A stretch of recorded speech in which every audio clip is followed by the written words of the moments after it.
नवरात्रि के समय इन 8 चीजों का करें, दान धन की नहीं होगी कमी। माता लक्ष्मी कर देंगी आपको मालामाल। नवरात्रि में दान पुण्य को भी बेहद शुभ एवं लाभकारी माना गया है। दान पुण्य करते समय इस बात का ज्ञान होना भी अत्यंत आवश्यक है।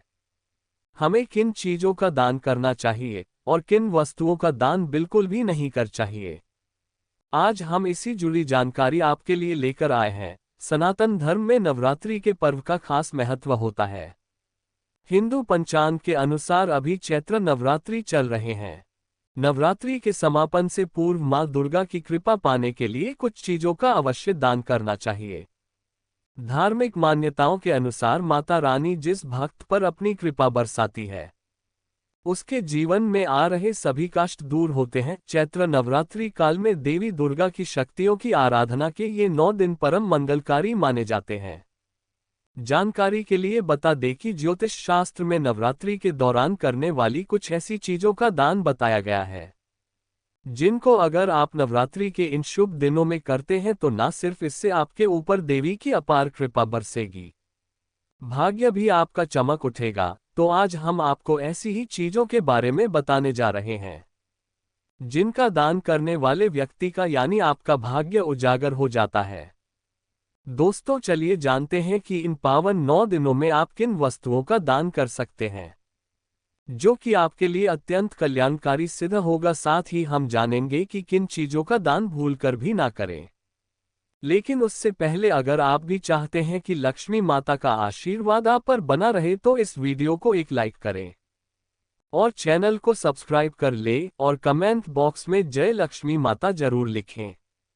नवरात्रि में किन चीजों का दान है अत्यंत कल्याणकारी? एक लाल चूड़िया। नवरात्रि में 9 दिन तक मां दुर्गा के अलग अलग स्वरूपों का पूजन किया जाता है और उन्हें सुहाग की सामग्री अर्पित की जाती है। माना जाता है कि मां दुर्गा को सुहाग की सामग्री अर्पित की जाए तो वे अखंड सौभाग्य का आशीर्वाद देती हैं। इसके साथ ही ज्योतिष शास्त्र के अनुसार नवरात्रि के इन पावन 9 दिनों में 8 साल से छोटी कन्याओं को लाल चूड़ियों का दान करना सबसे उत्तम माना गया है। कहते हैं कि कन्याओं को देवी का स्वरूप मानकर उन्हें लाल चूड़ियां पहनाने से देवीय कृपा बरसती है। शास्त्रों में वर्णित है कि जो लोग श्रद्धा भाव व प्रसन्न मन से कन्याओं को लाल चूड़ियां दान करते हैं, उनके घर में हमेशा बरकत बनी रहती है और जीवन सुख समृद्धि से भरा रहता है। 2 केला। शास्त्रों के मुताबिक नवरात्रि के दिनों में मां दुर्गा की कृपा पाने के लिए केले का दान जरूर करना चाहिए। माना जाता है कि केले का दान करने से घर में बरकत आती है, साथ ही माता रानी की हमेशा आप पर कृपा बनी रहती है। साथ ही यह भी कहा जाता है कि इससे उनके घर में धन धान्य बनने के भी योग बनते हैं। जो लोग दरिद्रता से निजात पाना चाहते हो उन्हें केले का दान जरूर करना चाहिए। हो सके तो केले का दान किसी जरूरतमंद को ही करें, ऐसा करने से मां दुर्गा खुश होंगी और आप पर हमेशा अपनी कृपा बनाए रखेंगी। 3 वस्त्र। नवरात्रि के दिनों में कन्याओं को वस्त्र दान करना भी शुभ माना गया है। माना जाता है कि कन्याओं को यदि वस्त्र दान किए जाए तो घर से नकारात्मक शक्ति दूर होती है, दुख दरिद्रता का नाश होता है, वहीं परिवार के सदस्यों को स्वास्थ्य का सुख मिलता है, यानी रोगों से राहत मिलती है। ध्यान रहे नए वस्त्रों का दान ही करें, पुराने या फटे कपड़े भेंट ना करें। इसके अलावा बता दें कि धार्मिक मान्यताओं के अनुसार देवी दुर्गा को सुहाग का सामान अति प्रिय है। नवरात्रि के दौरान किसी भी एक दिन मेहंदी लाकर मां दुर्गा को अर्पित कर दे। साथ ही साथ मेहंदी 7 सुहागन स्त्रियों में दान करें। कहते हैं कि मेहंदी लगाकर स्त्रियां जितना प्रसन्न होंगी, देवी दुर्गा भी उतनी ही प्रसन्न होकर आप पर अपनी कृपा बरसाए। इसके अलावा मान्यता है कि मेहंदी का दान करने से धन धान्य के योग भी बनते हैं। 4 किताबें। किताबों का दान महादान माना गया है। माना जाता है कि नवरात्रि के दिनों में किताबें दान करने से बहुत लाभ मिलता है। इससे व्यक्ति के जीवन में कभी दुख नहीं आते और मां दुर्गा के साथ ही मां सरस्वती का आशीर्वाद भी भक्तों पर बना रहता है। इसलिए आप अष्टमी या 9वीं नवरात्रि तिथि संपन्न होने से पहले कन्या पूजन के दौरान किताबों का दान कर सकते हैं। इसके अलावा नवरात्रि पर कन्याओं को खिलौनों का दान करने से जीवन में खुशहाली बनी रहती है।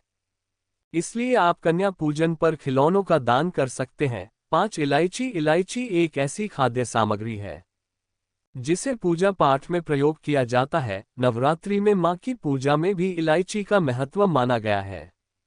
वहीं नवरात्रि में इलायची का दान भी बहुत शुभ माना गया है। माना जाता है कि नवरात्रि में इलायची का दान व्यक्ति को नौकरी और व्यापार के क्षेत्र में तरक्की के योग बनाता है। तो आप भी यदि नौकरी या बिजनेस में तरक्की चाहते हैं तो इलायची का दान जरूर करें। ये दान आप अष्टमी या नौवीं नवरात्र तिथि संपन्न होने से पहले करें तो बेहतर होगा। 6 मिष्ठान। आप कन्या पूजन के समय कन्याओं को थोड़ा मिष्ठान जरूर दें।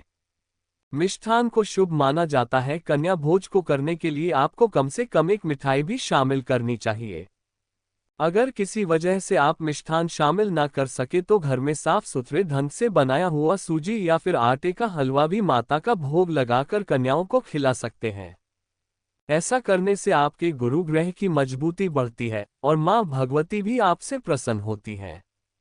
इसके अलावा नवरात्रि के दौरान देवी जी की आराधना के साथ शुद्ध घी का दान करने से भक्तों को माता का आशीर्वाद मिलता है।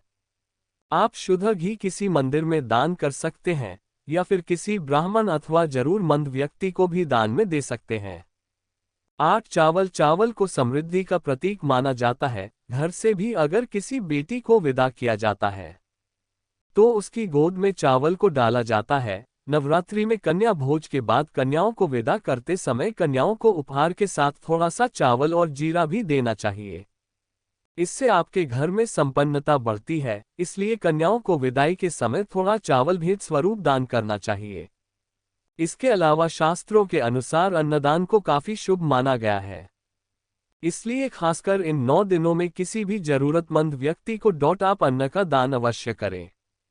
ऐसा करने से आपको परम पुण्य की प्राप्ति होगी और आपके जीवन से सारे नकारात्मक प्रभाव दूर हो जाएंगे। 8 दक्षिणा। कन्याओं को चलते समय दक्षिणा के बगैर कभी भी विदाई नहीं देनी चाहिए कि बिना कन्या पूजन पूरा नहीं होता है। आप अपनी सामर्थ्य के अनुसार कुछ भी दें लेकिन दक्षिणा जरूर दें। ये तो हुई दान देने की बात। आइए अब जान लेते हैं कि आपको नवरात्रि में क्या दान करने से बिल्कुल बचना चाहिए। इन चीजों का दान भूलकर भी नहीं करना चाहिए। एक लोहा कहा जाता है कि नवरात्रि पर्व के 9 दिनों में किसी भी व्यक्ति को लोहे के सामान का दान करने से बचना चाहिए। ये दान अमंगलकारी माना जाता है। 2 कमल का पुष्प। नवरात्रि के दौरान कमल का फूल कभी भी किसी को दान नहीं करना चाहिए। ऐसी करना भी शुभ नहीं माना जाता है। 3 जो से बनी चीजें। इन सब के अलावा जो से बनी चीजों का दान करने से बचना चाहिए। मान्यता है कि ऐसा करने से संपत्ति का नुकसान हो सकता है। ये तमाम जानकारी जन रुचि को ध्यान में रखकर दी जा रही है। ज्योतिष और धर्म के उपाय और सलाहों को अपनी आस्था और विश्वास पर आजमाएं। वीडियो का उद्देश्य मात्र आपको बेहतर सलाह देना है। इस संदर्भ में हम किसी प्रकार का कोई दावा नहीं करते हैं। दोस्तों, आज की हमारी वीडियो आपको कैसी लगी हमें कमेंट करके बताएं। अगर आपको हमारी वीडियो अच्छी लगी तो कमेंट बॉक्स में जय मां लक्ष्मी जरूर लिखें। माता लक्ष्मी आप पर सदैव अपनी कृपा बनाए रखें। वीडियो के अंत तक बने रहने के लिए धन्यवाद।